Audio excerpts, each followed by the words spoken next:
জজিলা টানেলের ভেতর দিয়ে আমরা এখন যাব। দেখো দুর্দান্ত একটা টানেল করেছে। কত গাড়ি আসছে ওই দিক থেকে, সোনমার্গের দিক থেকে। আমরা এখন সোনমার্গ যাচ্ছি। সোনমার্গ থেকে আমাদের পরবর্তী যে গন্তব্য সেটা হবে দ্রাস। তো চলো পুরো টানেলটাকে ভিডিও করি।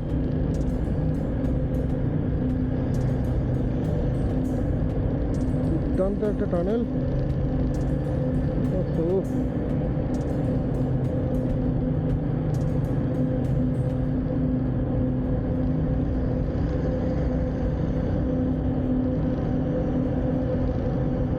প্রায় 9 kilometre Zojila tunnel, Zojila pass. এটাকে অনেকটা কমিয়ে দিয়েছে রাস্তা। আর সবচেয়ে বড় কথা হচ্ছে যে শীতকালে এত বরফ পড়ে যে এই সমস্ত রাস্তাগুলো বন্ধ হয়ে যায়। তো এই টানেলগুলো হওয়ার ফলে কি হয়, খুব তাড়াতাড়ি ওই বরফে ঢাকা থাকলেও এই প্রান্ত থেকে ওই প্রান্তে চলে যাওয়া যায়। যেহেতু এগুলো বর্ডার এরিয়া এবং সিকিউরিটি পারপাসে অন্তত আর্মিদের গাড়িগুলো যাওয়ারও খুব প্রয়োজন আছে। তো সেই কারণে এইরকম ধরনের একটা টানেল বানানো আছে, যাতে এই প্রান্ত থেকে ওই প্রান্ত খুব ইজিলি বেরিয়ে যেতে পারে। দেখো আমার আগেও 3 জন আছে, ওরাও বেরোচ্ছে। ওরাও শ্রীনগর সাইড থেকে এসেছে। প্রচুর রাইডাররা আসছে অন্যান্য জায়গা থেকে, অন্যান্য স্টেট থেকে।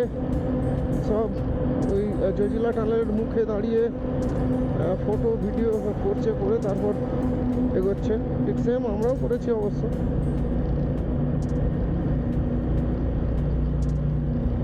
এই টানেলগুলোই মন ভুলিয়ে দেয়। যদিও আগের বছর বালতাল থেকে যখন আমরা অমরনাথ যাত্রা করেছিলাম, ঠিক সেই সময়তেও এই টানেলের ভেতর দিয়ে গিয়েছিলাম। 2022 সালে পাইনি। 2022 সালে তখন কাজ হচ্ছিল জজিলা টানেলের, কিন্তু 2025-এ আমরা পেয়ে গেছি। আর এখন আবার 2026, পরপর 2 বছর কাশ্মীরে এলাম এবং দুটো পারপাসে, একটা লাদাখ একটা অমরনাথ। আর এই টানেলের ভেতর দিয়ে আমরা 2বার ক্রস করার যে এক্সপিরিয়েন্স সেটা পেয়ে যাচ্ছি।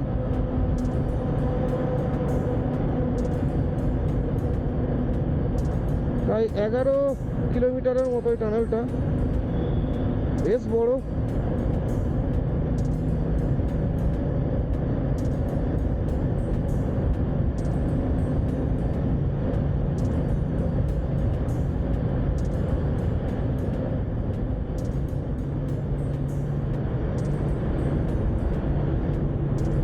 মনে হয় সবে অর্ধেকটা এসেছি, এখনো অর্ধেকটা বাকি আছে। প্রায় 12 কিলোমিটারের মতো টানেলটা, জজিলা টানেল।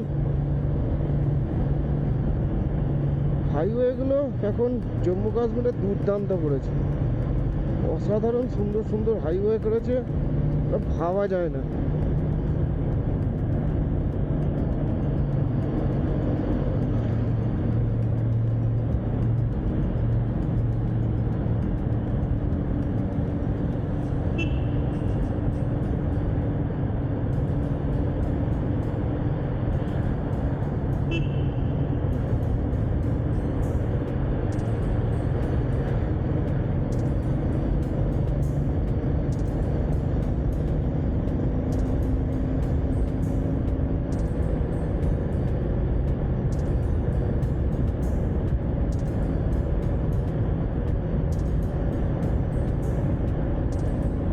প্রায় শেষের পথে আমরা এসে গেছি। এবার আমরা বেরোবো জজিলা টানেলের বাইরে।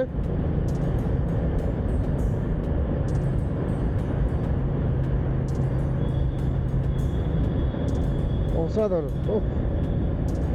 বিশাল বড় একটা টানেল, দুর্ধর্ষ একটা টানেল। এগুলো না এলে এর যে চার্মটা সেটা কিন্তু নেওয়া যাবে না।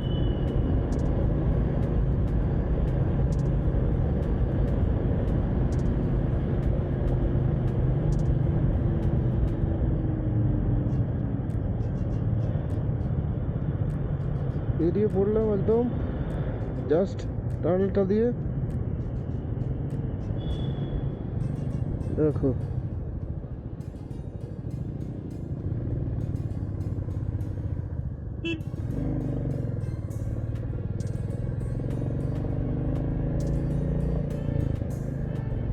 এইবার যে ভিউটা সেটা অসাধারণ, দুর্দান্ত একটা ভিউ।